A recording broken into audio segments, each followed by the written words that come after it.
అసలు మనం గోవింద అని ఎందుకు అంటాం? ఒకరోజు వెంకటేశ్వర స్వామి అగస్త్యముని వారి ఆశ్రమంకి వెళ్ళి నన్ను శ్రీనివాసుడు అని పిలుస్తారు.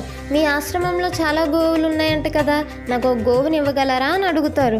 అందుకు ఆ ముని, గోవుని ఇవ్వడానికి నాకు ఎటువంటి అభ్యంతరం లేదు, కానీ వేదాల ప్రకారం ధర్మపత్ని లేనిదే గోధర్మం చేయరాదు అని అంటారు, కాబట్టి మీరు మీ భార్యను తీసుకొని రండి అంటాడు. అలానే అని చెప్పి వెంకటేశ్వర స్వామి వెనక్కి వెళ్ళిపోతారు. సతీమణి పద్మావతితో మళ్ళీ వస్తారు, కానీ ముని ఆశ్రమంలో ఉండరు. తన శిష్యులు ఉంటారు. శ్రీనివాసులు ఇలా అంటారు, మీ గురువు గారు గోవునిస్తానని మాటిచ్చారు, అతను నన్ను నా సతీమణితో రమ్మన్నారు, ఇదిగో నా భార్య పద్మావతి. శిష్యులు మా గురువు గారు లేనిదే గోవు ఇవ్వడం కుదరదు అని అంటారు. దానితో వెంకటేశ్వర స్వామి కోపంతో తన కొండ వైపు గబగబా వెళ్ళిపోతారు. కొద్దిసేపట్లోనే వచ్చిన ఆ ముని, ఆ విషయం తెలుసుకున్న ఆ ముని గోవుని తీసుకొని వెంటనే వెంకటేశ్వర స్వామి వెనకాల, స్వామి గోవు ఇందా అంటాడు. గోవు అంటే ఆవు, ఇందా అంటే ఇదిగో అని అర్థం. అందుకే